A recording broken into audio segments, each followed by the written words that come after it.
We are This conference will now be recorded. We are continuing the session, whatever we had yesterday. And yesterday we were talking about the resume preparation. And today let's go over the interview part. So this is Fasi and I'm from Washington DC, US. And I'm working here for last 18 years. Most of you already know. You attended yesterday's session and maybe 2-3 weeks ago we had another session about Java. So this session is about resume and interviews. We covered the resume part yesterday, and today I'm planning to cover the interviews part. And you already know CGC is the one who is conducting these sessions, and I'm one of the volunteer for CGC. And you all here because you already know about CGC and their programs. These things we have covered yesterday. What is the resume and what type of different names resume is used, the names used in different parts of the world, regions of the world. And we already spoke about the importance of the document which you are going to send to secure a job and looking for a job when you are looking for a job. And there are types of different resumes which people are going to use, you are going to use, people are already using it. And we already spoke about the importance of a cover letter if you really want to add. Olden days when people were using the paper resume, the cover letter was kind of a mandatory. And these days in IT industry, most of the times we don't even care about the cover letter. Directly we read the resume part. But if you really want to add, that definitely a bonus. And what to mention and what not to mention, that's another topic I covered yesterday. And different technologies which you are going to mention in the resume. And I have shown some sample resumes also yesterday. And I was talking about yesterday about different job portals and how to use them. What are all the different features the job portals are going to provide and how best you can utilize those features. And how many different ways you can apply for a job, applying online, applying by references, going through forums and social media and other different things, which I was talking yesterday. So I'm continuing with the next slide here. It's a pre-screening part. So if I go by the chronology, yesterday we were saying that we have to create a document called resume where you are going to describe who you are, what are your qualifications, what is your education, and what is your experience, and why you are the most qualified person for that particular job opening. So you have already applied for a job by email or through reference or whatever the means it is. Your resume is out. Now, someone is going to call you, and that someone can be a HR of the company, human resource manager or human resource in charge, and they are going to make a decision based on a short conversation with you. And sometimes that someone can be a recruiter. Here in US, most of the times, most of the companies hire a recruitment company, and that recruitment company is going to shortlist the resume based on whatever you have written in your resume, and they are the one who make the decision whether you are qualified, whether you are eligible to go to the next round. That next round is a screening or pre-screening. And here in US, the recruiters are not going to make the decision blindly. They will call the candidate and they will find out whether that candidate is the most qualified candidate or not by speaking to the candidate. And sometimes they wanted to make sure the candidate they are speaking to is the right candidate. So sometimes they will ask people to come on Skype or something. And sometimes these recruiters are going to call you to their own office. And I have seen that kind of a trend in India also. Especially when people are trying to go to Gulf countries like Saudi, Dubai, or those countries, the recruiters are going to call the candidates in person to their office, and they will collect the passport, and they will collect your resume, and they will talk to you to make a decision whether you are qualified or not. So those all things I have covered in one bullet point, one slide called pre-screening. So under pre-screening, what are all the things are going to happen, which I am trying to describe here in my slide. So first basic thing is salary. So they have called you by phone or in person because they think you are the most qualified person based on whatever you have written in the resume. And now the negotiation part comes into picture. The salary is very important thing. Online, if you are applying for a job, yesterday I was showing on monster.com, you saw an opening, and the opening says there is a job for this particular position. For example, I am a Java developer, I am a senior Java developer, and they are saying they are going to offer a salary range between $100,000 and $125,000. Otherwise, they will say like $50,000 to $80,000. So who should get 50 and who should get 80,000? That is important point here. That thing will be decided in this pre-screening meeting or pre-screening call. If you are talking to the person over the phone or in person, you are going to decide what yourself worth. For example, you went to a market and buying a tomatoes, or you are buying a sheep, you are buying a chicken, live chicken. So you are going to negotiate there, right? You will say, he will say like 20 rupees per kg tomatoes, and you will say no, I'm going to pay only 16. You are buying a sheep and he says like 4,000 rupees, and you will say no, I'm going to give only 3,500. And you will try to buy the best sheep in the market, and he is trying to sell the worst sheep in his lot. So this is all part of negotiations, right? So the first thing in the pre-screening process is your salary. So you as a candidate, you have to know what you are worth of. You cannot simply go there and say, give me whatever you want. That's not the right thing. You should know what is your worth. You are eligible to get 3 lakhs per annum, 5 lakhs per annum, 20 lakhs per annum, whatever the number it is, you should have in your mind. And how you will decide that? Number one, you have to decide based on market. You should know for these kind of a qualifications, for these kind of a work profile, for these kind of requirements, what is the prevailing market price. You should know your price. That's really important point here, right? One other thing you should remember is, especially here in US, what we will do is we will decide the price based on city. That is true over the world. Even in India also that is true. For example, you are in Hyderabad and you are trying to go for a job in Delhi. You should know what is the cost of living in Delhi, how much rent you have to pay in Delhi, because Delhi has a different cost of living compared to Hyderabad. You have to do that market research before you attend this pre-screening interview over the phone or in person. You are going to Saudi, you are going to Dubai, you should know what is the cost of living, especially the rents are different in each city, right? If you go to Saudi, the rent may be like in Indian rupees, it may be like 10,000, 15,000 rupees, but the rent in Dubai may be like 80,000 rupees, right?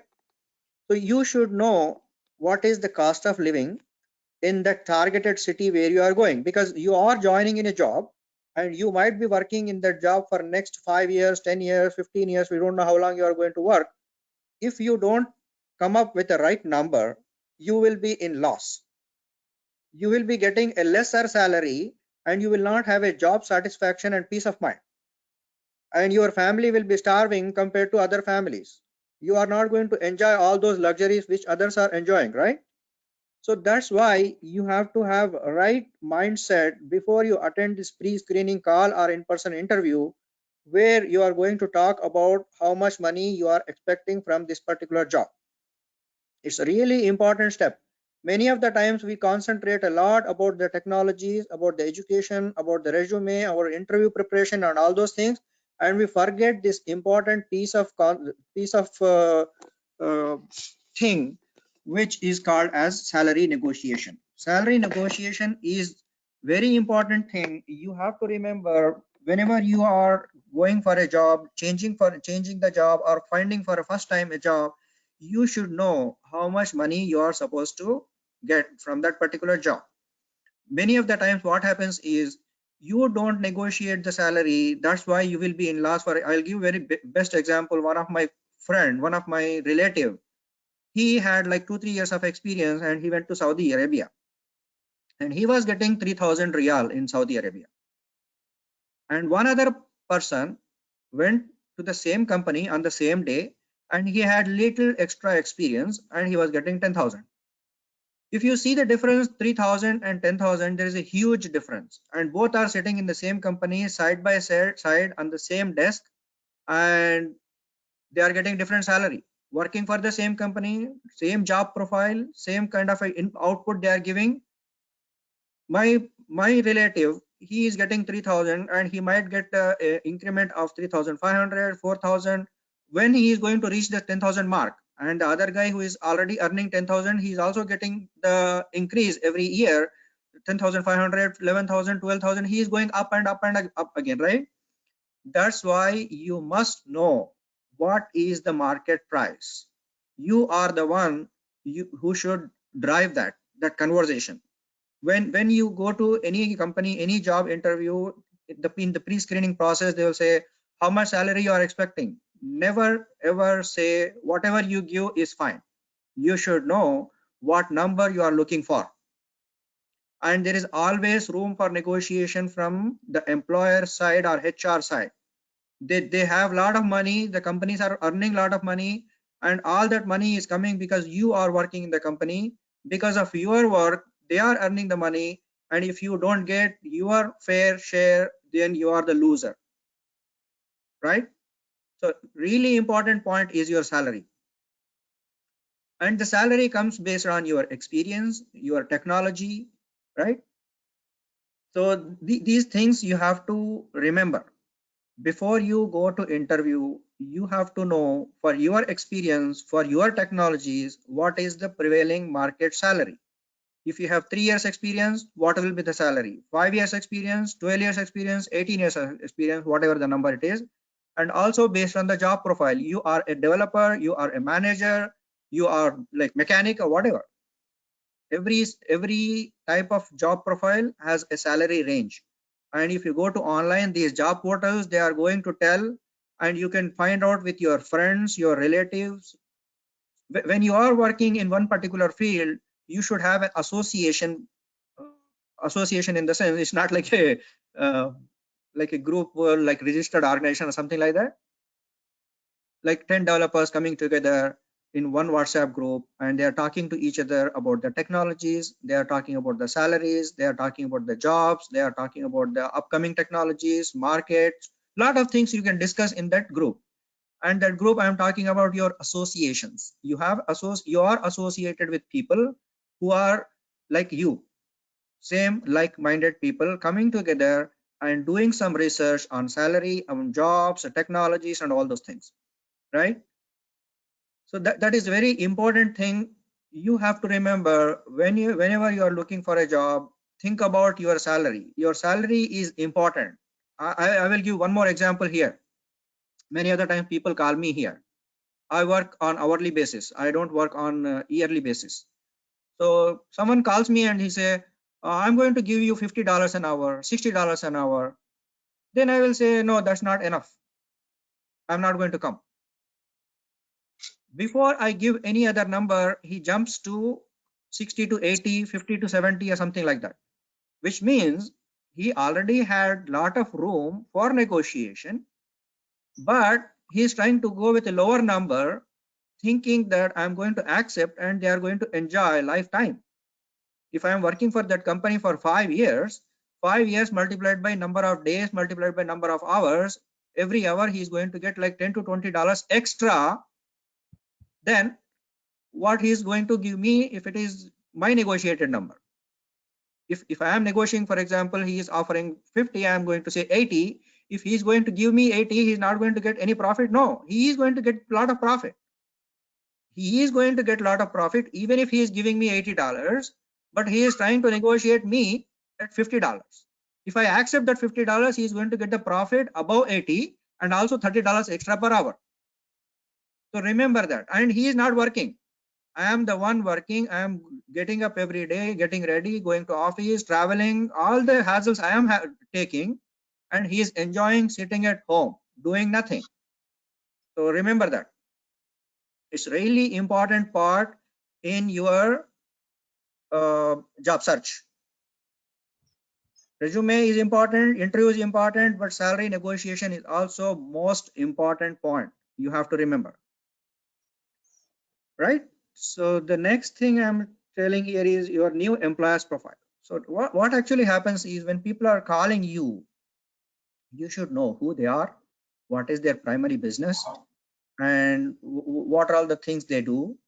And if you don't know anything, in the pre-screening call, you can ask the questions.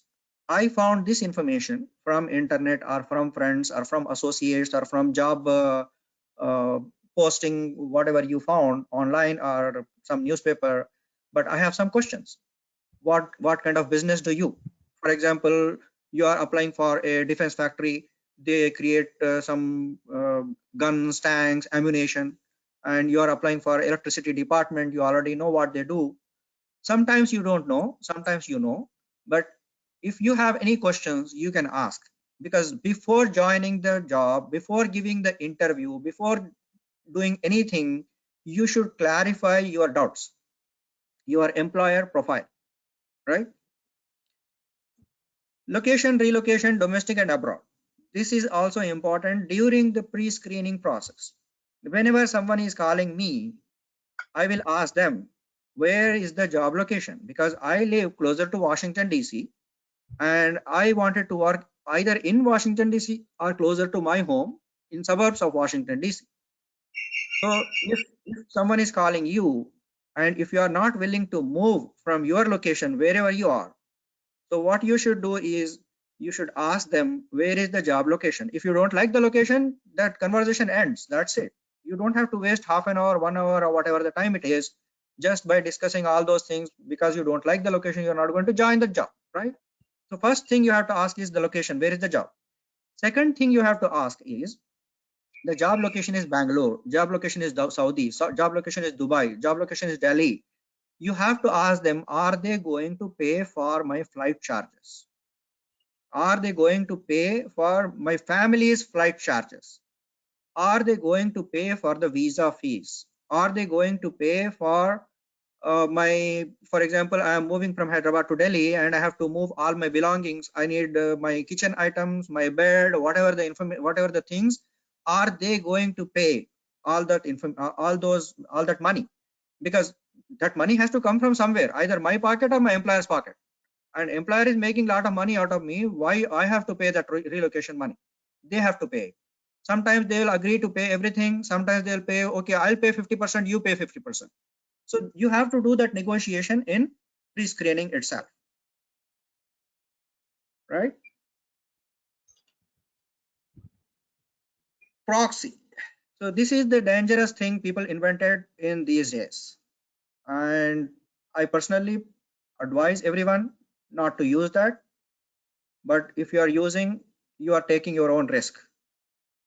Many of the times, many of the candidates, what they are doing is they will apply for a job, they get selected based on their resume, and they say someone else is going to attend the interview on your behalf over the phone. And many of the times people are trying to play this dangerous game. What they are doing is they are sitting in front of the Skype physically, and your employer is watching you, and what they do is they just pretend as if they are giving the interview and some other person is going to give the interview behind the scenes. And that is the dangerous thing anyone can ever do. I'm giving an advice, sincere advice to all the people, whoever I meet, never ever do that, right? And if it is a phone interview, you have to make sure there is a good connection. So for phone interview, I have one more document I prepared. I will go over that.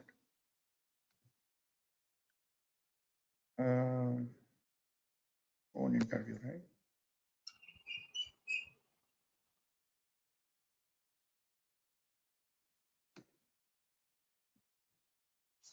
So this is the document.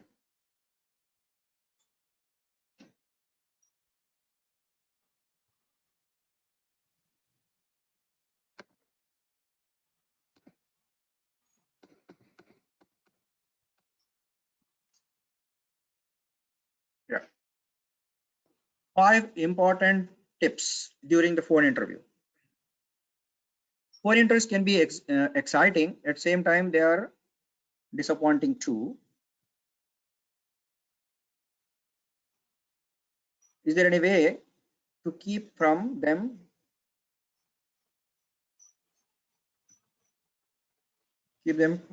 from going wrong? How to crack the phone interview? Phone interview play important role. Something. Ambience. So the important thing you have to remember when you are giving the phone interview is the ambience. You are sitting in a room where someone is talking, someone is cooking, because you are looking for a job, you are sitting at home and you have a problem, and that's not a good thing. Sometimes you might have some kind of a compulsion. I will give my own example. I was giving a phone interview and I have received a call, and I am in railway station, train station. A lot of people are coming and going, and trains are coming and going, and in that noise I was giving the interview. I had no choice, because in those days getting a phone interview call was really hard, and I was looking for a job, and I don't want to say no to that person. That's why I said, okay, I'll receive the call. So I took the call from the railway station, train station, and I gave the interview. That's not a good thing. I'm not advising anyone to do that, but I did that. One other time, what happened is I went to Juma prayer, and I got a call. I was coming back to office, and my friend was driving the car. From the car itself, I attended the interview, and we reached the office. In the parking lot, again, I was continuing the interview. The whole interview was 40 minutes, and I have given half of my interview in the car, half of my interview in the parking lot, and I got selected for that job. So sometimes you might take a risk, but the best thing is you have to remember there is no noise, and you have to move away from the noise. If you are, for example, standing in the railway station, go to quietest place possible. So that is the best thing you can do, right? In one other office, I got a call, and I had no place to go and give the interview, so I went to some a small place close to elevator. There was like 4 feet by 4 feet place. That is where I thought this is the right place for me to give the phone interview. I gave the interview and got selected. So I'm not giving this advice to anyone to do that, but if you have no other choice, then you can go ahead and do that. Look for a room that is away from noise and chaos, right?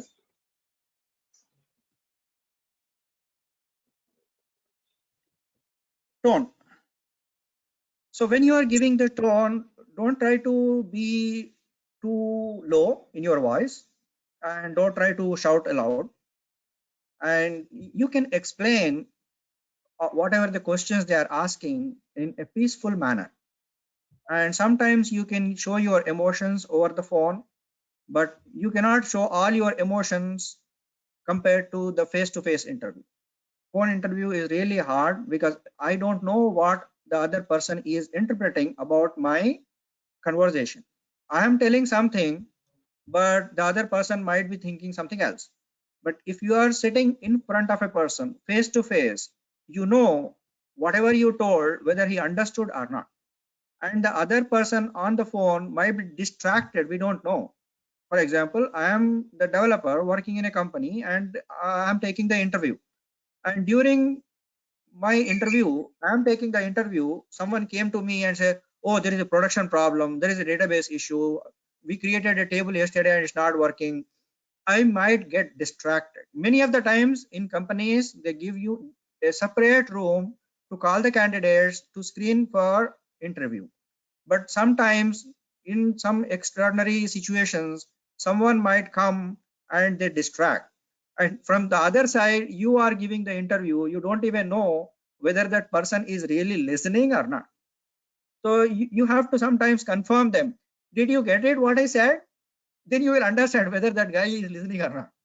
So sometimes you have to use those tricks and techniques to make sure the other person is getting what you are talking about, right? And this excitedness and nervousness, people who took lot of interviews, they can easily understand.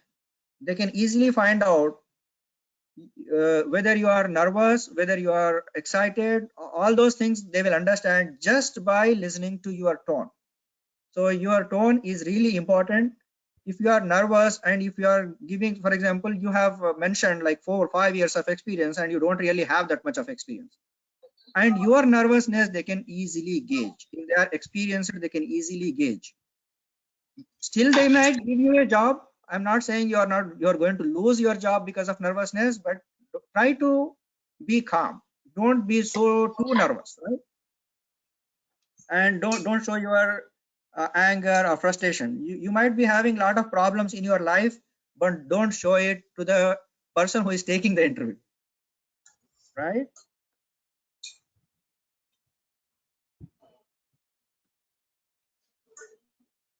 Expressing too much means giving too much.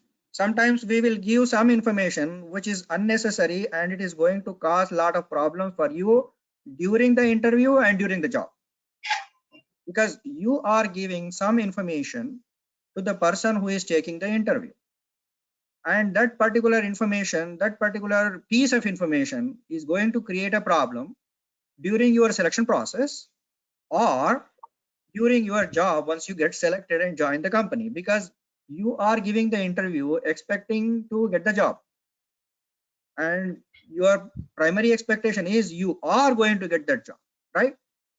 If you get the job and you join the company and you have given some conflicting information, wrong information, right, that information is going to create problems for you going forward. So don't give that information which you think unnecessary and is going to create troubles for you, right?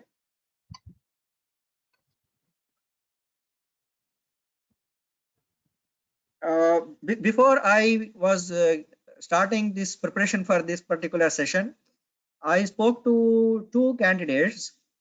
They are the recruiters for American based companies. They work from India, and I asked them one important tip they mentioned is, many of the times what happens is when we are giving the interview over the phone or face to face or Skype, people say we did this in my project, we did this.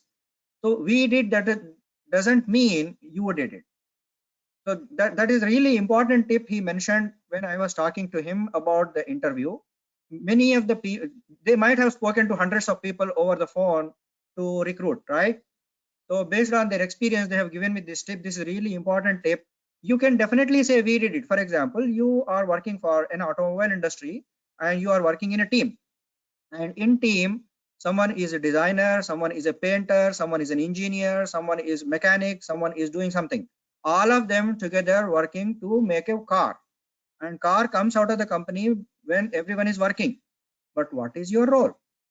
What is your role? You can definitely say we made the car, but what you did you make the tire? Did you make the nut? Did you make the screw? Did you make a bonnet? Did you do the painting? What did you do? So you can definitely use the sentence somewhere we, but many of the times the expectation is I. So if you're really confident you did something in the project, you have to say I did this. That's the same thing I was talking about yesterday. When you are preparing the resume, you have to specify where and how the technology you mentioned in resume is being used. Log4j is, I used Log4j. I am expert using Log4j. I'm expert using this Spring Boot, right?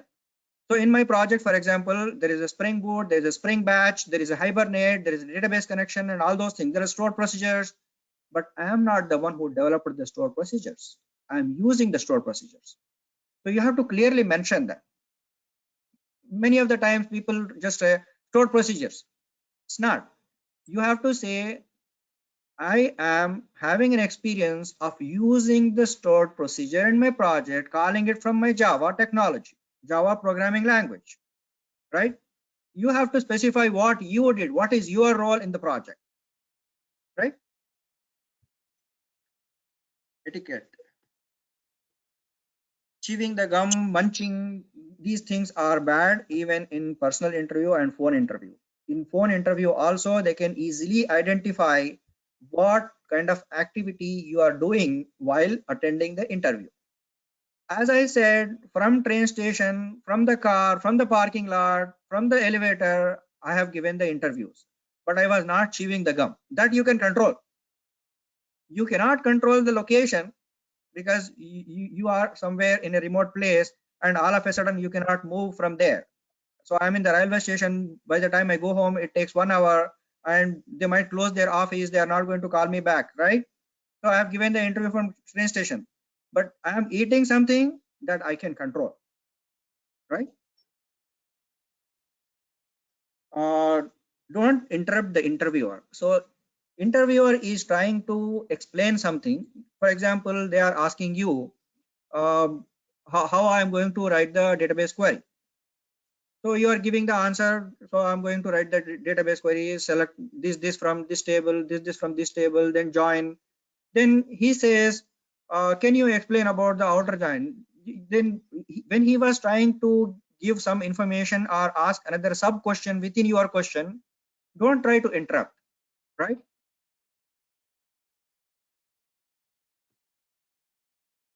Speak slowly, being audible, bottle of water, all those things are tips. Answer should be spot on, short, impressive. Don't try to give the speech. One liner tip. When you are giving an interview, so what happens is, I have taken many interviews in my offices wherever I work. They will give me like 30 to 45 minutes of time. In my calendar, there will be a blocker which shows from 11 a.m. to 11:30 a.m. or 11 to 11:20 a.m. I am assigned to take an interview over the phone, right? So they expect me to finish that interview in those many minutes. If I have 15 questions to ask, for first 2 questions you took 5 minutes. I cannot finish all my questions in those 15, 20 minutes or 45 minutes, whatever the time is allocated for me for that particular interview. Sometimes I might go over, but what if 11:30 I have another meeting to go? I have to cut short that interview and leave. So if you are giving long answers to any of the questions, it is going to waste your precious time and the precious time of your interviewer, and they might not ask all questions because they don't know about your proficiency in remaining technologies. They might say, okay, forget about this candidate, right? So the answers have to be short and they have to be on the spot and they have to be impressive. That is important thing you have to remember. No matter whether it is a technical interview or HR interview, whatever the type of interview it is the thumb rule. There should be an element of truth. Sometimes what happens is, just to get the job, we will write some technology in the resume, and I spoke about that yesterday also. There are 2 places we were writing the technologies, one in the beginning as a summary and one in the technology section, and the other place you are writing the technologies in your particular project. In this particular project, I have used A, B, C, D technologies, right? Log4j, Eclipse, Spring Boot, Kibana, Splunk. So some technologies you have used in your project and some technologies you have mentioned in the beginning. So when you go for an interview, even if it is a HR round interview or pre-screening interview, you have to be speaking truth. If you speak too much truth, you might not get the job. You always have that kind of apprehension. I can understand that. But if you did not use the technology, you can simply say, in my company, that particular technology is not used. But I have downloaded that particular third-party library at my home, in my personal computer. I have played with it. I know that. One other thing, if you didn't even play, you can say, I know about the technology, I heard about the technology, I read about the technology, but I did not get a chance to do the practice. Many of the times, the people who are taking the interview, they might go crazy and they might ask so many questions. You should know how to handle them peacefully, gracefully, and make them happy. Making them happy is your job. They are not trying to make you happy. You have to make them happy. You have to satisfy them to get the job, because you are the one looking for the job. They are not looking for the job. They are the one giving you the job. It is your livelihood. If you are able to give them satisfactory answers, and you have to show them you are speaking truth. Many of the times what happens is they will say, I'm looking for this particular technology. I have 3 answers for that. Number 1, simplest answer is, I don't know that technology. It's okay. If they don't select, that's okay, right? If I don't know, I'll say I don't know. If I know the technology but I didn't use it, I'll tell them on their face, I know the technology. Give me a chance in your company. I'm going to work on the technology. I will learn a little bit more about the technology, but I didn't use that technology in my work experience. Element of truth, right? If you really use it, you can describe a lot because you used it. Don't try to be over smart. They know when you're playing over smart, they know what you're talking about. And they can tell when you are bluffing just by listening over the phone. Prepare. A lot of cross questioning happens during the phone interviews. The experts want to know whether everything you have mentioned in your resume is 100% true, 100% true. So you have to prepare before you go for an interview. Don't just wake up in the morning and say, okay, I have an interview, I'm going for the interview. If you have an interview next day morning, you can prepare in the night, or if you have an interview in the evening, you can prepare for whole day. I had my roommates, they used to prepare hours and hours and hours for an interview. They used to write the notes, they will do online research. So that kind of attitude is required before you attend an interview. All right, that's it. So these are the few things which I noted about the phone interview. So you have to make sure you have good connection, you have preparation, you have confidence, right? The important thing these days in IT world, they are giving the online coding tests. There are so many websites online. The companies will pay money to those websites and they will book a slot in that particular website. They will send you a link. Once you click the link, your time starts. So 4 p.m. you started, you have to finish by 4:30 or 5, depending upon what kind of coding exercise involved in that particular code. So before they call you for a personal interview, they don't want to waste their time. They wanted to gauge your skills. These days, they are giving you a link, an online link, and that link says, write a program to print the odd numbers from 15 to 25. And sometimes they'll say, print all the multiples of 5, right? All the dictionary words. Typical type of coding exercises. Many of the time people fail these kind of coding tests and they'll approach me saying that, oh, this was the thing, I don't know how to do it, I missed it. Otherwise, sometimes they'll come back to me and say, this is the one I'm working on, can you help me? So you can definitely get the help from people, that is fine. But you have to remember these days they are not trusting people because a lot of people are bluffing and giving the wrong information. Even if they don't have experience, they are claiming they have experience and they are getting selected and they are bothering the managers for their lifetime. So that's why they have introduced a new system called online coding tests. So I have, again, before I come to this session, I have asked other people, experienced people, what are all the things they think really important for this particular session. These two tips are from one of my friend. He has like 10-15 years of experience in Java technology, and he gave these two tips. Do your best, don't spend too much time. These two tips are from my friend. I am giving 100% credit to him, right? So what he's trying to say is, you have an interview, you have a coding exercise. For example, they are asking you to solve 4 problems. One of the problem is writing a Java program. One of the problem is writing a SQL query, and one of the problem is to solve the UI something. You have spent too much time with your Java application, and your time is up. You cannot solve remaining 2 problems. One is SQL and other is UI. Definitely they are not going to select you. They don't know you have spent a lot of time on the other thing. They think you don't know anything about the database and UI, right? So what he told is, if you get a coding exercise, online coding exercise, or whatever the thing it is, do your best and don't spend too much time, because you have to finish on time, number 1. You have to finish all of them, number 2. And he also mentioned one other thing, one of my friend, he said, no one is perfect. There are 50 different ways to make a perfect Java program.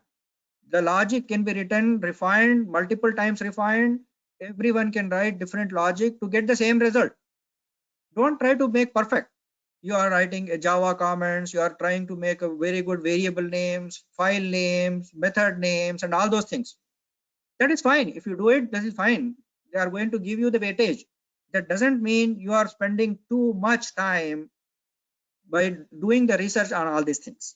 So don't spend too much time. Do your best. That is the simplest tip he mentioned. In-person interview. In-person interview is different compared to phone interview. There are pros and cons. The pro is you are able to convince the interviewer the best way possible. Correct? Compared to phone interview. In phone interview, you don't know whether he is listening or not, he is doing something else, distracted, all those things you can avoid. You can show your expressions, emotions, and when you are telling something, whether he is grasping or not, whether he is responding or not, all those things you can simply understand if it is a face-to-face in-person interview. And personally, me, I always prefer in-person interview. I will tell my recruiters when they are calling me, and if they say whether you want to give phone or in person, I will say I am going to come to wherever you are. I'll come to your office, take a half-day leave from my current job, and I want to give in-person interview. Because in-person interview, you will be able to convince your employer or HR manager, whoever they are, the best way possible. Subject to condition, you should have confidence in yourself and your technologies and your background, your experience. But the important thing, I will give you my personal example. I was taking an interview. A guy from Florida was flying from Florida, came to Washington, D.C. The whole purpose of him coming to Washington, D.C. is to give the interview. That's it. And he's going to go back. But I can see in his face, he is tired. He's not dressed up properly. He did not comb his hair. And when he was talking, I can see he's tired. That is not good. When you are giving the interview, don't try to show you are tired. Wash your face. You can go to office and ask them, where is the washroom? Where is the bathroom? I want to get fresh and come back for an interview. It's not hard. And they are not going to sue you, punish you just because you are using their bathroom. Right? Belongings. Don't go with 4 papers hanging in your hand without any folder, without any file, right? You should have something to keep your papers if you have papers. and you are coming from Florida to Washington DC just for an interview, but you came with a big backpack. Otherwise, you have a hand carry luggage. Don't bring all those things. You are going for an interview, you should be in simplest way possible without any too many belongings. You have a coffee mug, for example, right? And your attitude and your response is really important. And the biggest thing is the panel interview. Remember, in the panel interviews, there are multiple people. You don't know who they are. Someone might be an expert in reading your emotions. Someone might be an expert in English language. Someone might be an expert in databases. Someone might be a HR guy. Someone might be an expert in programming. So sometimes you will have 4, 5, 8 different people. Sometimes you only 2 people in a panel interview, but you have to pay attention to all of them. All of them. Out of 4 people, you like one of them, and you are watching that person, you are looking at the one person, you are having an eye contact with that person, and you are ignoring all others. That is bad. Never ever do that. You have to pay attention to all the people in the panel. Even if they are not asking questions, look at them and talk to them. Some of them in that panel may be a psychologist, and that psychologist is gauging you by your emotions, not by your answers. I will give you an example. There is a lady based out of Hyderabad. Around 20 years ago, I met her, and she told she was in one of the panel, and the interview was technical interview, and she is English language expert. She did PhD in English language. She don't know what is the technology. The technology, that guy was some LAN position, network position, something in some 95, 97 or something in those days. And she was taking the interview, and she don't know anything technically. And this guy is keep giving the answers as if he knows everything. But she got a doubt. She thinks this guy don't really have a real experience and he is bluffing. This lady don't know anything about the technology. She never did anything in technology world. She is English expert. She did the PhD in English language, and she is watching this guy. After all those questions answered, the panel decided he is the right person and they wanted to select him. Now this lady jumps in and she asked him, in those days we used to have floppy drives. The people with a lot of experience, they might remember what is the floppy drive. It is a 3.5 inch size drive with 1.44 MB storage space, and inside there will be a thin film, magnetic film, which will be read from the computers. So she asked one simple question: how you will copy the data from one floppy drive to other floppy drive? Whenever you put the floppy drive in that hardware inside the CPU, it will pop up saying that A drive or B drive, whatever the drive it is. So she asked that question, and she opened her purse, and she gave 2 floppy drives to that guy, and she said, copy the data from one drive to other drive, practically show me. That guy was trying to enter both the floppies into the floppy drive at the same time. Now you understand how these psychologists know you don't have an experience. Even if she is not a technical lady, she is an English language. She did the PhD in English language. She don't know anything about the technology. She caught that guy red-handed. He don't have experience. So you have to be really careful if it's a panel interview. Remember that there must be some guy not asking any question but observing you. So you have to be really careful. Important thing is question to ask. When you go for an interview, people say, do you have any questions? Many of the times, even I used to do that. No questions, that's it, quit. But now I understood. When you go for an interview, you have to ask some questions. The simplest question anyone can ask is, what is this project? I'm going to join a company. It's a software company, and I am joining as a programmer, developer, DBA, whatever it is. So what kind of business you have? What this project will do? they have to explain. Many of the times, 99% of the times, I asked this question and I got satisfactory answer from them. We do some airline reservation, automobile sale, or something, whatever the business it is, and in that business, what kind of functionality they are doing, what kind of technology they are using. I will ask them, what technologies are you using? I know from the job description itself there are technologies, but I can still ask that question. See, they are asking me a lot of questions. They know all the technologies from my resume. Why not me? They have a job description already, and I know from the job description what technology are using. I can still ask this question, right? So when they say any questions, you can ask whatever the questions you want. You can prepare before you go, or on the spot you can come up with some question and ask them. And one important tip from my side, which I am going to give everyone, and I'm giving it to you all, is review. Whenever you are done with your interview, what you should do before going for an interview, you are preparing a lot, right? Technology wise, attitude wise, your ethic wise, your dress wise, all those things you prepared. You took the papers, you took the file, you took the pen, you took all of the things, you went there and you gave sincerely the interview, you asked the questions answered, everything is done. Now you are done with your interview, coming back home. Immediately when you come back home, or when you are out of office, take a paper, take a pen, note down what questions did they ask, what answers did I give, all those answers are correct or not, because you are going to forget after 15 minutes, after half an hour, after 1 day or 2 days, you will forget everything, right? So what you should do is come back and see whatever the questions they have asked, whatever the answers you have given, whether those answers are right or wrong. That is very important self analysis you have to do.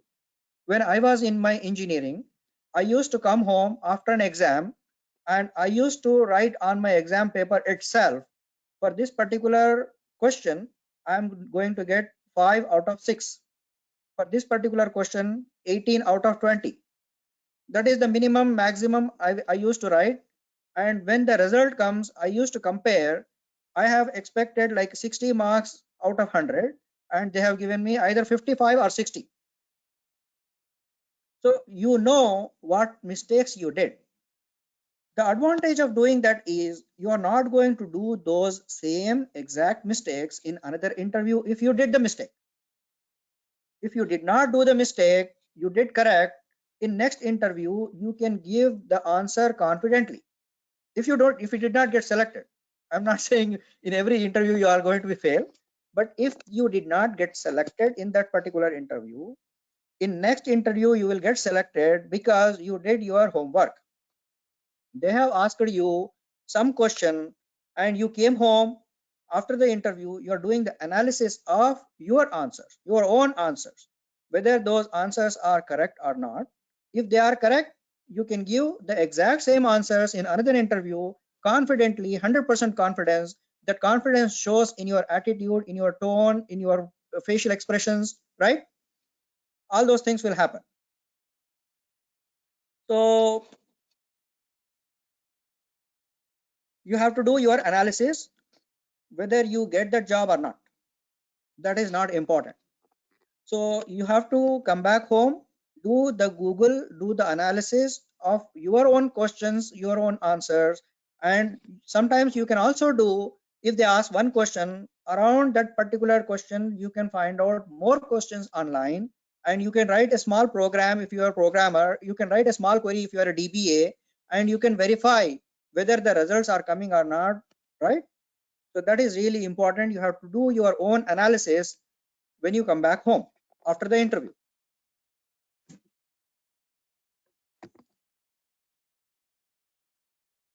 Okay. So if you are a Java developer, you can go online. These are the some links I just copied from a website. I'm not going to go through all these links, but you can go through and you can find out for each of this technology, for example, Spring, what kind of interview questions they are going to ask, Hibernate, Angular, even for the database like joins, stored procedures, triggers, whatever it is, based on your profile. If you are a Java developer, you might not be writing the stored procedures and all the complex database objects. But if you are a Java developer, you must be definitely writing some kind of inner joins, outer joins, and all those things.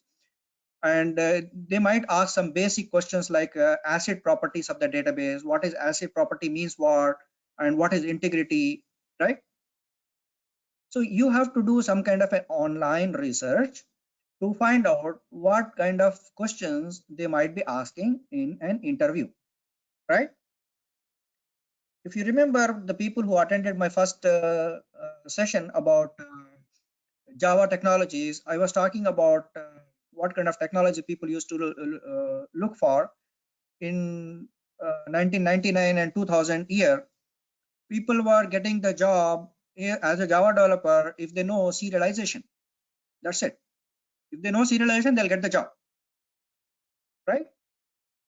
Then in 2001, 2002, in those days, people used to get the job if they know JSP and servlets. So you should know what is that important technology which people are expecting in the market, and very few people know about that particular technology. You have to learn that particular technology and go online and get some interview questions on that particular technology and prepare yourself. When you are going for an interview, the expectation is you know everything about that technology, right? One other important point I'm trying to mention here, that is my personal thing again. Whenever I go for an interview, someone is asking me a technology, it is not in my resume. For example, someone is trying to ask me about a IDE which I did not use. I will simply tell them I did not use it. React.js, for example, I never used React.js in my lifetime. I will tell them I did not use the React.js. Angular.js, otherwise Angular.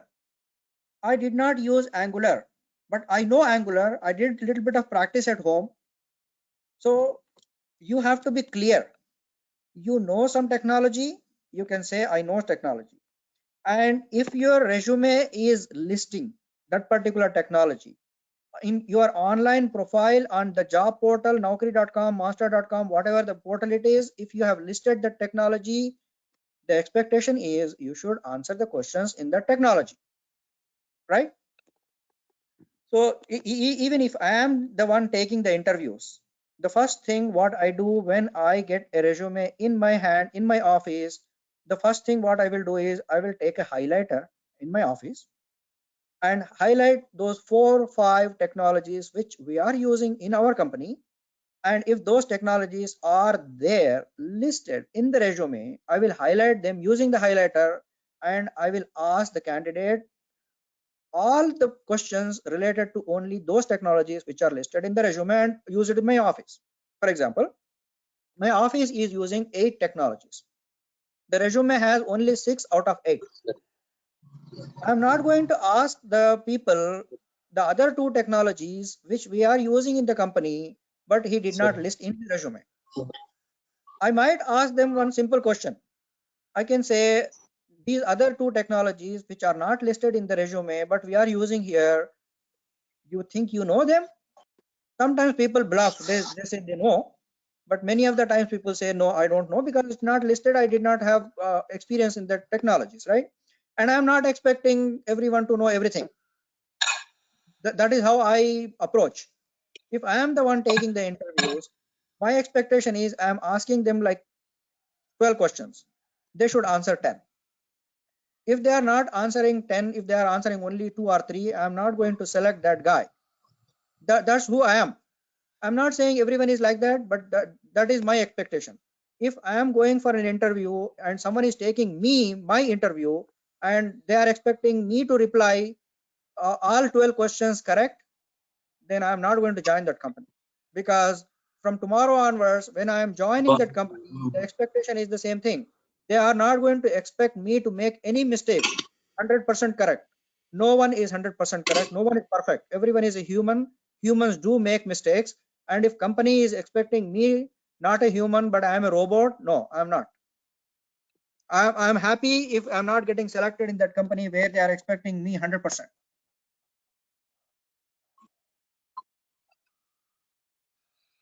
Right. The final round in most of the interviews is the HR round. I'm working as a hourly contractor, consultant. We don't have any HR round interviews. Directly we go and join the job. But if you are joining as a full-time employee in a company with the long-term proposals, for example, you are working there for 2 years, 5 years, 10 years, long-term you are going to work there.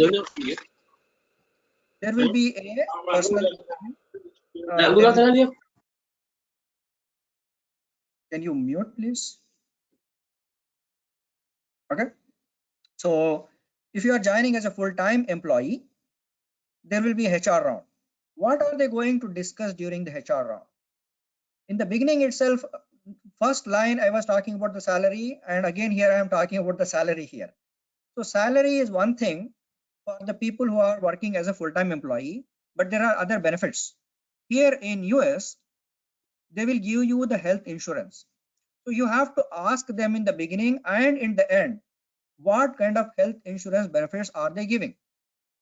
Some companies will have multiple options in the health benefits. If the company is very big, they are going to give you options A, B, C, D. In option A, they are going to give you very good health benefits. In option D, they will give you minimum health benefits. You are healthy enough, you are young, you don't really need very good health insurance, you are not really frequently going to doctors, then you don't really need very good health insurance. You can say, instead of giving me the top level of health insurance, give me the cheapest health insurance and increase my salary, right? And some companies will give you the leaves. Some companies will give you 1 week leave every year. Some companies give you 2 weeks, 4 weeks, 1 month. And as your experience grows in that particular company, the number of leaves also goes up. All these things you should be discussing in the HR round. And HR is going to give the information and you can negotiate. Some of the things are negotiable. Not everything is negotiable. Some of the things are negotiable. Whatever the things are negotiable, you have to negotiate, especially in HR round. Remember that in the beginning, if you are online. can you mute? Hello? Hello?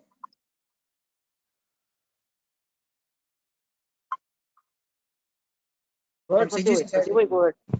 Okay. All right. So I'm talking about the benefits. So in the beginning also I was talking about the salary. Again I am talking about the salary. 2 times I am talking about the salary. There is a difference.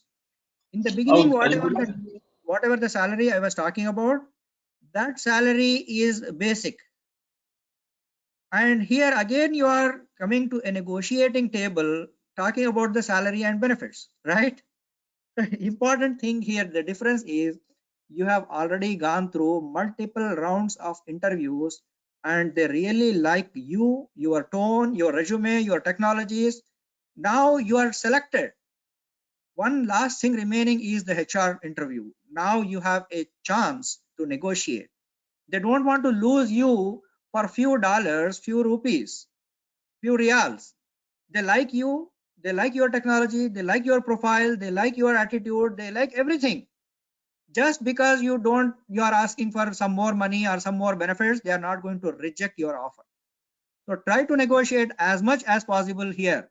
This is the final round, HR round, talking about money, talking about benefits. You are coming on board as a full-time employee in a company and you might be having a long-term association with them, right? So you have to talk about how much money are they going to increase every year. You are going to ask them what kind of medical benefits they are going to give you. You have to ask them about how many leaves, what type of leaves you have, casual leaves, medical leaves, sick leaves, paternity leave, different types of leaves, right? All those things you should be discussing and negotiating in this round because you are already selected. they like you. अच्छा सुनो सलमान जब वो चल रहा अभी भी खुल गया कल फिर अटेंड करके Possible, go ahead. So the other thing, companies will give you the bonus. Some of the companies will give you like 2%, 5%, 10% of your salary as a bonus. Bonus you might not be able to negotiate because bonus changes based on the company's profits and other things, but you have to ask them whether they have an option to get the bonus or not, right? That is the right question you can ask. If they have an option, that is fine. If they don't have, you are not going to get the bonus just because you're joining the company. So you should ask this question. That is important. And some of the companies will send you for the training. Company will pay the money for your training. So you have to ask them, do you have any training? Sometimes companies will send you a Oracle training or Java certification training or some kind of a training. Based on your profile, based on your technologies, based on your background, they will send you a training. And yesterday someone was asking me, after 5 years, where are you looking at yourself? So if you are planning to become a manager after 5 years, you are a developer today, you want to go for PMP training, project management professional training, otherwise agile training, agile certification, all those things the company has to pay, not you. You are working for the company, right? So you have to discuss in this round. This is the round, important round, where you are going to talk about the benefits you are going to get out of this particular job. If company has a policy, they are not going to send the training to any of their employees, then you are not going to get that option. But if the company already has an option, you can tell them, next 6 months I am going to go for this training, next year I am going to go for this training, next 3 years I am going to get these trainings. You have to have a clear understanding of yourself and your future, right? You can definitely ask this question, do you have work from home? If you have a work from home, whether it is 1 day per week, 2 days per week, 5 days per week, how many days and how many hours, what are the conditions? Sometimes companies are going to say, first 6 months you cannot get the work from home, after that you will get the work from home. These things you should discuss before you join the company, join the job. And sometimes the companies say, you can work from home, but you have to tell us, where are you going to sit? Do you have a proper internet connection? Do you have a proper table? Do you have a computer, a big size monitor? You have separate room? All these questions they might ask, and you can also ask them, what are the conditions of the company if I am working from home, right? So that is important thing you should discuss before you join the job. Recently I started another job last week itself, and they have given me a long questionnaire. They said, do you have all the wires covered? Do you have a fire extinguisher in your home? Do you have any distractions in your home? You have a separate room? All the questions they were asking me before approving a work from home option due to this lockdown, right? When they are asking so many questions, why not we have to ask our questions. Travel. Some companies will ask you to go to some place. Most of the developers then don't go, but sometimes developers also go to a client location. For example, your client is in Dubai, your client is in UK, your client is in US, your client is in Delhi, your client is in Bangalore. Whether you have to go to the client location or not, how many times you have to go, how many days you have to live there, and whether they are going to pay for the flight charges, whether they are going to give me any overtime. For example, I'm going to Delhi for 3 days. So I'm missing my family. Whole night I am going to stay there. I might not be working for whole night, but I'm on company's business. I'm not on my own. And we can ask them whether I'm going to travel by air or by train. What kind of tickets are they going to provide? First class tickets, economy tickets. All those things you should be able to discuss in the HR round, right?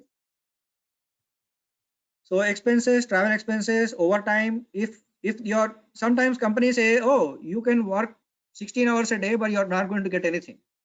So that thing you have to clarify before you sign that offer letter, the final offer letter, joining letter, right? You can say, I'm not going to do any extra hours if you don't pay. 1 hour, half an hour here and there is fine, but every day 4 hours extra, 2 hours extra for free, no, I'm not going to do that. Either they have to pay money for that extra time, or they have to give me a compensation. Compensation means Monday I worked 8 hours extra, 3 hours extra. Otherwise, whole week, every day I'm working 2 hours extra. Next week I am going to take 2 days off, 2 days leave. That's it. These things you should discuss during the HR round. And you also have to discuss about two important things. How many days of notice period they need if you are planning to leave the company. Otherwise, many of the times you join the company, then you will realize, oh, I cannot leave the company immediately. They need like 3 months of notice or 5 months of notice, 1 month of a notice, whatever. Here, most of the companies allow people to leave with 2 weeks of notice. Sometimes I left my last company with just 1 week of notice. On Friday, I said next Monday onwards, I'm not coming. That's it. So you have to discuss and negotiate these things during the HR round interview, right? And you can also ask them if they are firing, how much time they are going to give me. Because if they say we don't have money, we don't have something, and we don't have any resources to continue, this project is over, you have to leave the company, and all of a sudden Friday evening they are saying from Monday onwards don't come. Your life will be in problem. So you don't want to get into such a situation. You have to know what are their company policies to hire and fire, right? All right. It's almost 8 o'clock. Common interview questions. I have a Google Doc here. Common interview mistakes, what to discuss, what not to discuss, writing a good resume for interview. I have a lot of Google documents, and if someone is interested, I can give you these links. You can just go over. I have not a lot to discuss about that. Yeah. On internet somewhere I was reading an article. It says we Indians speak too fast and too loud. Maybe I'm one of them. Too loud and too fast. So just remember that. So we have to be little calm and little slower. And that's it. There are a lot of documents which I got it. This is my email address. Most of you definitely already have, and that is my phone number. And those document links, I can send it to you. If you have any questions, we can address them. If you don't have any questions, I can show those documents. What is your preference, questions or the documents? Questions. Okay, Questions. We will have question and answer first. okay, perfect.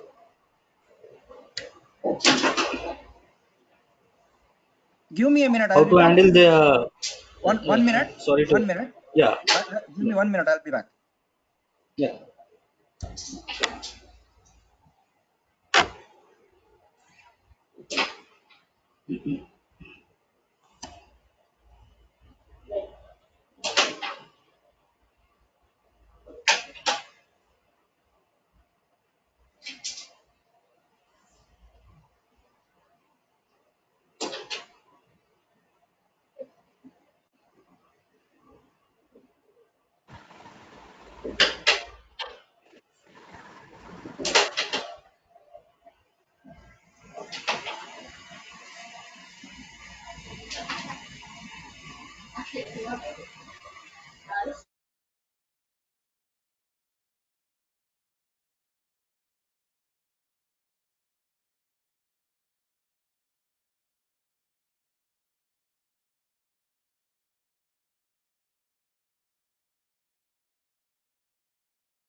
Hello guys, you can do one thing.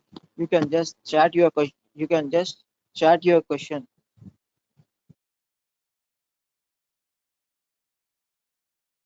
All right, I'm back. So there were some questions already written here. I'm just go over. Okay.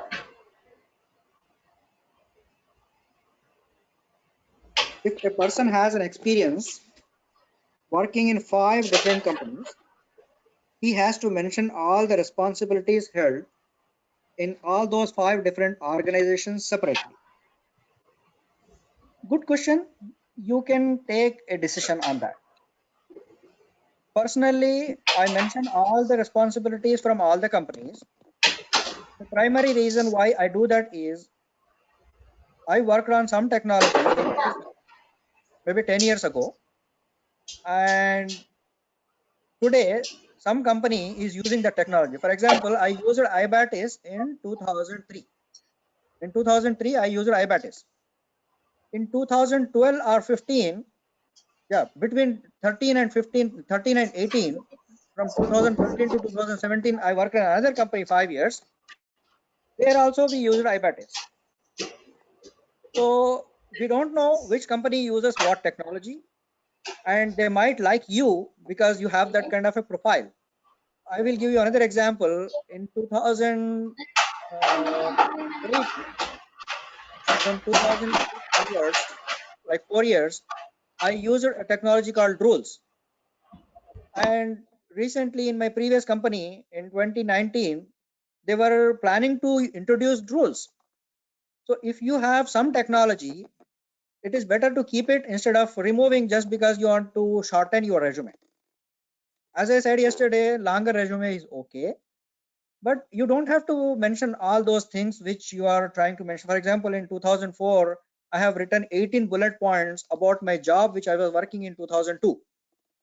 Now I can shorten that, make it only 3 bullet points, but keep the technologies intact. Reduce the bullet points, reduce the responsibilities, because no one is going to go over your resume like 15 years ago, 18 years ago, what you did. Many of the times when you submit the resume, they will read first 1 or 2 projects, and during the interview also they will go with 1 or 2 projects, latest 1 or 2 projects. That's it. So you don't have to keep long list of bullet points, long list of roles and responsibilities for the older projects, but better to keep it, keep the project, keep few bullet points, and keep the technologies.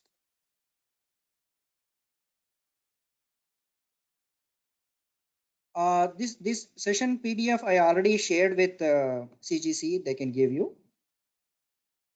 Otherwise, you can email me. I'll give you. Okay. We can do one thing.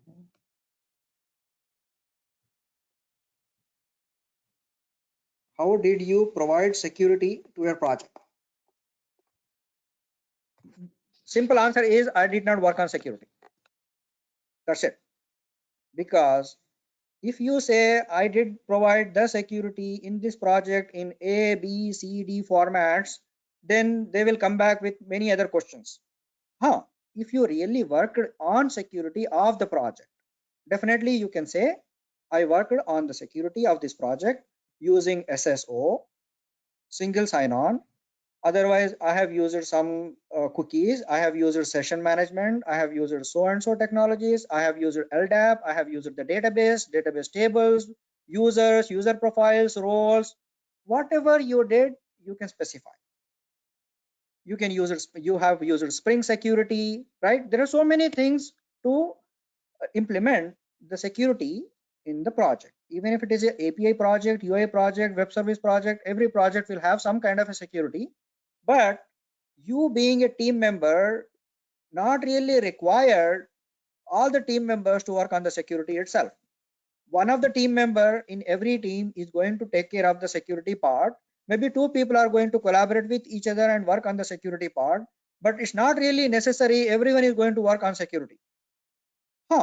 You can say in my project, we are using SSO, we are using Spring Security, we are using database, we are using LDAP. You can say we. We means it doesn't mean you. You can say we were using these technologies to implement the security in my project, but I did not get involved. But if you really get involved, you can say I did it, and you know how you did it. If you did not do it, you don't have to say, oh, I worked on security, but I don't know how I did it, right? So you have to have a little bit of truthfulness, but at the same time, don't give them any dumb answers. Any other questions?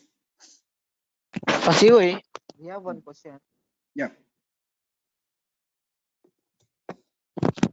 I want to know how to clear the version and accent test because I have went till that round almost in 3 to 4 companies interviews but could not clear the rounds. I have received one question from the audience. Version and accent. Yeah, version and accent now.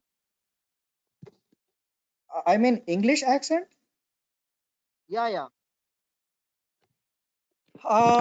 Looks like this question is coming from the BPO, the call center. So the call center guys, for some reason, are very particular about the accent. If I remember last time, someone took about communication skills session, and he clearly mentioned these days the companies are don't care. They are not really care about accent and names. If you remember, like 8-10 years ago, whenever I am calling the customer service, people used to say, "This is John speaking." He's not a John. You know, his name is Abdul Rahim, but he has to say his name is John. Those days are gone. Those days are gone. These days, people are giving their real names and they are talking in their own accent. Accent is not a big problem, but if a company is trying to look for someone with particular accent, it's really hard for to satisfy them because not everyone can do the mimicry, right? Mimicry artists, you know, mimicry artists, they can speak like Amitabh Bachchan, they can speak like Shah Rukh Khan, they can speak like Ajay Devgan, anyone. But we are not the one. We are not the artists. We are just regular people. Mimicry is a God gift. Not everyone will have that mimicry kind of situation. So even me, I have my own accent and I'm not going to change it. If people are going to select me or not, I don't care. But my important thing is when I am talking to people, they should understand. Communication is what? Communication is the medium. I am trying to express something, the other person has to understand. Here in US, there are people who speak African accent. There are people who speak Russian accent. There are some people Chinese accent, and we are dealing with all of them. And we are not going to complain. Oh, that person has different accent. I'm not going to work with him. Company is going to select the person based on his technologies, based on his skills, not based on accent.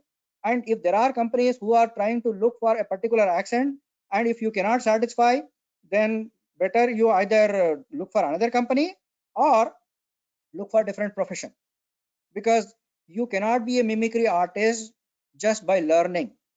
It's really hard for a person to learn a particular accent like British accent or American accent or Russian accent or a Gulf accent. Everyone has their own accent, and the reason why they have different accent is they are born in that particular culture, and their mother tongue is, for example, in I was giving the same example yesterday also, Toyota. They don't speak Toyota, they don't have to, they have Toyota, they have petrol, right? Same thing with the Russians. And if you go to Chinese, the Chinese people going to speak in English, they have different accent. You listen to Jack Ma, whether he is speaking different American accent English. No, we are not listening to him. Yes, we are listening to him. And we are not understanding anything. Yes, we are understanding everything what Jack Ma speaks, right? Jackie Chan, who don't watch the movie of Jackie Chan just because he don't have right accent? Or Arnold Schwarzenegger, he has different accent. People are watching his movies. Just because he has different accent, people are not going to watch the movies. No. If company is not selecting you because you don't have right accent, it is company's problem, not your problem. You are not a mimicry artist to all of a sudden change some accent and bring some artificial thing in yourself. No, it's not going to happen overnight. Some people might be extraordinary, they might be able to do it, but not everyone can do it. That's my take on it.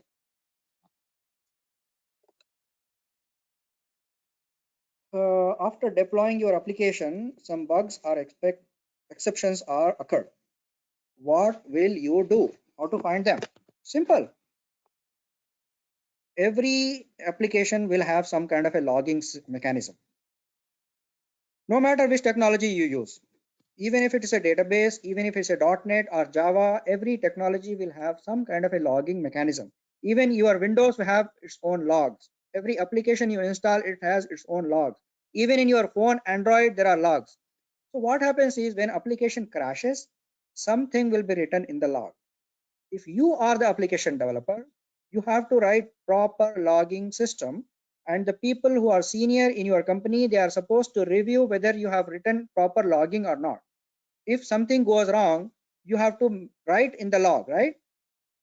So in the log, you are going to mention this error occurred in this particular class because of this problem.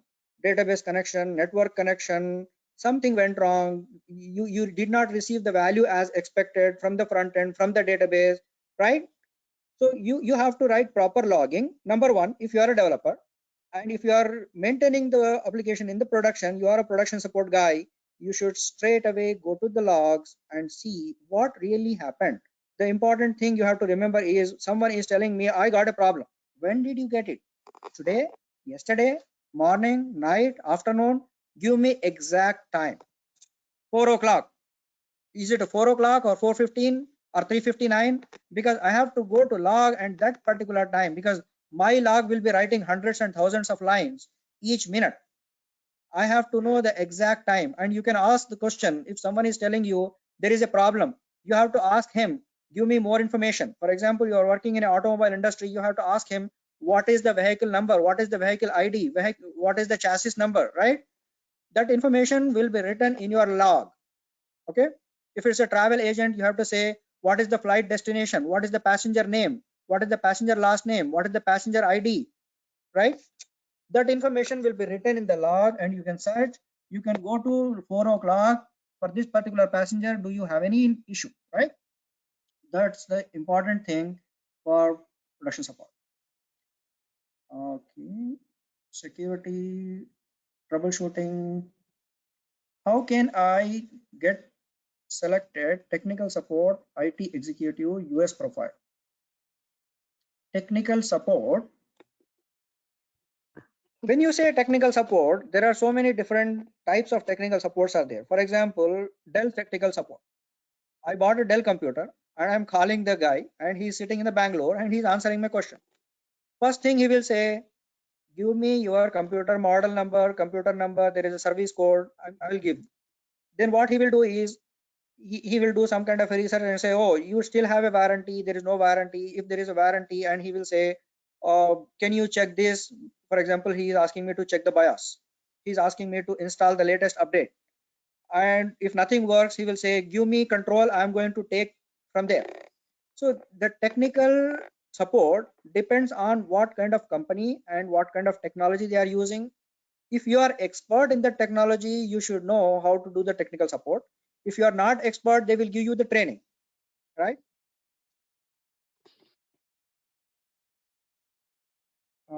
Can we write all our achievements in a resume, or only the achievements which relates to that position for which the company is hiring? We should mention in our resume. Yeah.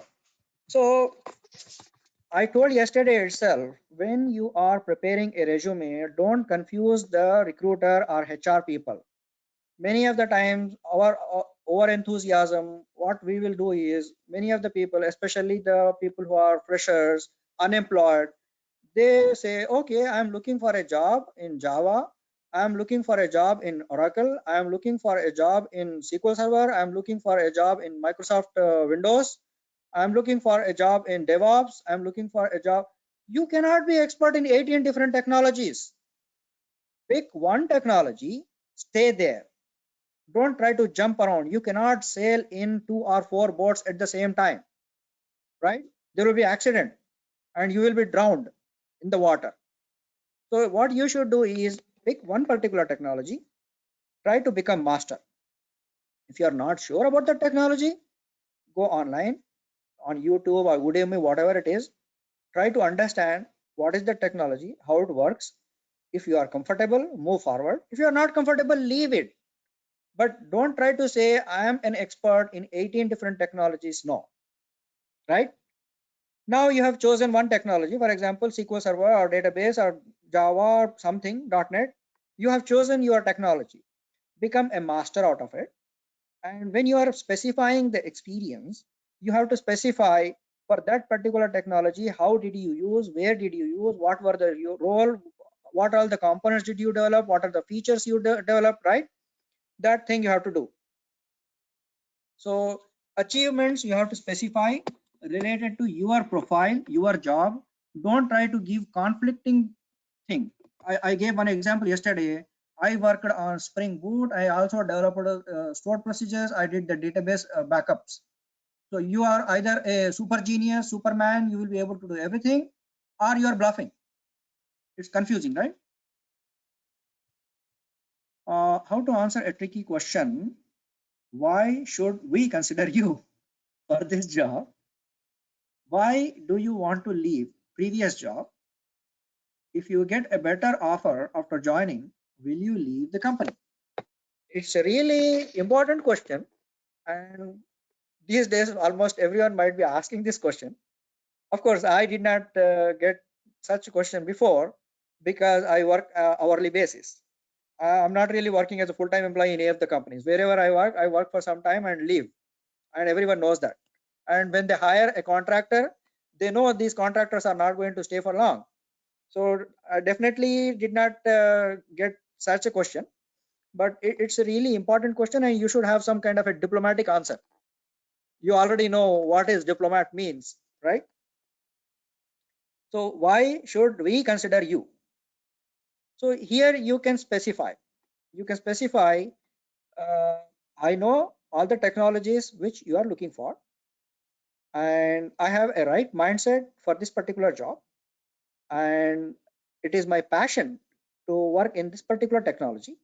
That's why I picked this technology. I don't know about everyone else, but I picked Java as my profession, programming as my profession, because I love that. I love to do that. That's why I joined. That was my passion. That was my uh, proficiency. That's why I joined it. And you have to give that honest answer to them. I really love this particular profession, this particular job. And you can also specify if you want, I really love your company. For example, Mahindra and Mahindra. Mahindra and Mahindra is a big company, right? GE is a big company. Oracle is a big company. Microsoft is a big company. Google is a big company, right? I like your company. I had a dream to join your company. That's why I'm joining. And you have to take me, right? You have already given the interview. That's why you are claiming you are the best. Why do you want to leave the previous job? Here you have to be really diplomatic. You cannot be so honest here. Sometimes you can say, my previous job, I worked there for a long time and they are using the same technologies. They are not upgrading the technologies, but your company, I found some latest technologies which you are using, and I'm interested to join your company because I'm interested to work in these latest technologies. One way of answering this question.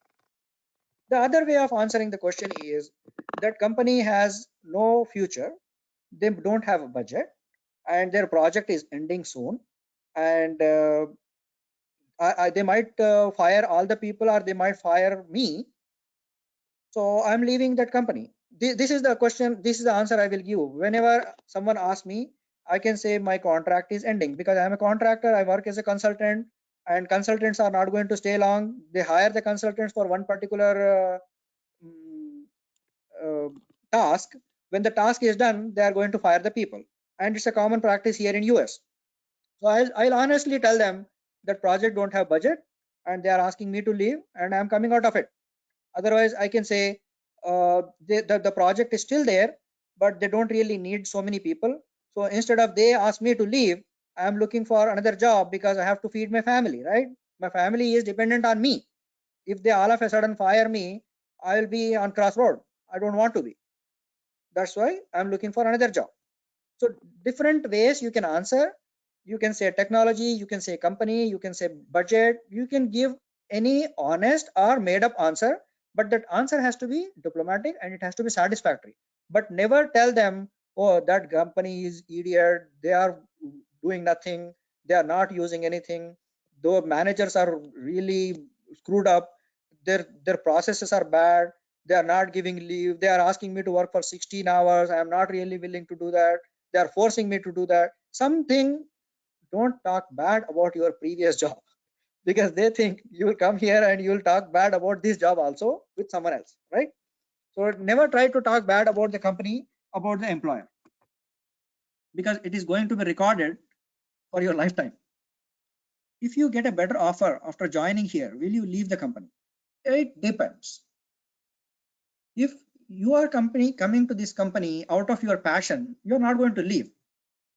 But if you join the company and for some reason you don't like your manager, you don't like their environment, they are asking you to do too much work, otherwise your circumstances have changed. For example, you're working in a Delhi, right?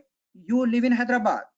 If your parents are asking you to come back, your family is asking you to come back, your kids have to go to school, they have to go to some university, some college, then you will leave the job. And you can give honest answer, I will work as long as possible, but if circumstances change, I might quit. That is the honest answer. Some people don't like it, but I personally will give such an answer straight away on the face. That's who I am, right? I have BTech civil engineering, also MTech in civil structures, but working in computer science operations, customer service operations in Amazon as a full-time blue badge employee, and looking forward to continue with quality analyst and training profile. Is it safe to proceed in contact center industry? Despite having qualification in civil or construction industry is better compared to BPO industry. So every industry has jobs. So the simple answer for this particular question is you can have a separate session about choosing a career. Choosing a career is a biggest decision in anyone's life, especially the freshers. They are so confused. They don't know which side they have to go. I can tell you one thing. If you are master in something, you will get a job. I think last time also I mentioned clearly, people are getting the job even today in mainframes. People are getting the jobs even today in C language. They are getting the job in COBOL, right? So the important thing is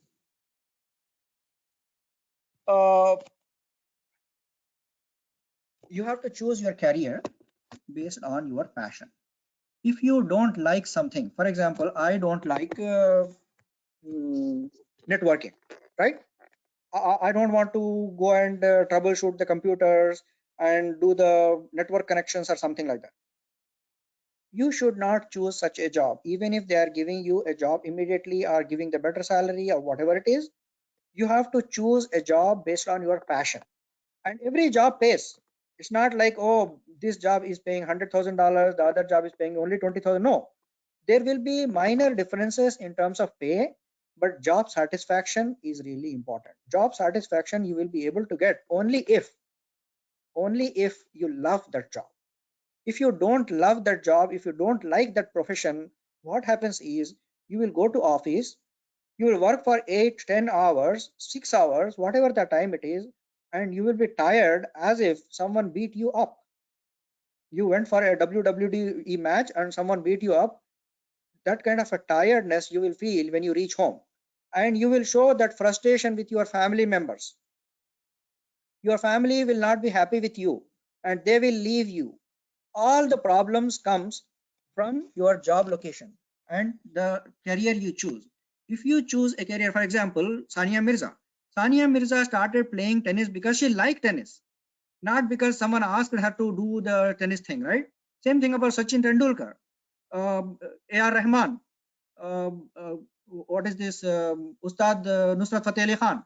These people have chosen those careers based on their passion. So if you have a passion, you can be a master in that particular thing, right? There are some stand-up comedians, they have chosen the stand-up comedy as their profession because they like it, they have a passion for it. So you choose something where you have your passion. Sometimes it is taking some longer time to get a job, but you have to be master in that particular thing because you have a passion, right? Otherwise you don't have a passion then. And if you are coming into the technology world, IT world, you have to go through some YouTube video or Udemy video to decide which career path you have to choose. That's important.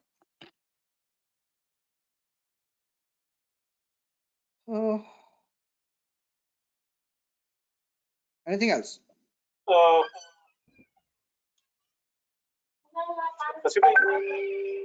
Yeah.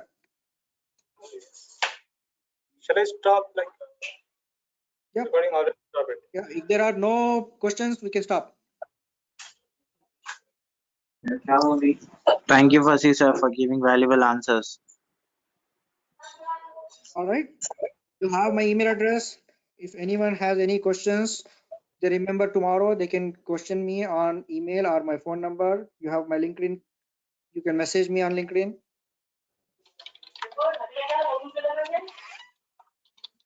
Thank you everyone for joining. Thank you, Fasi sir. Thank you, Team CGC. Thank you so much for your. Thank you, Fasiba, for your time.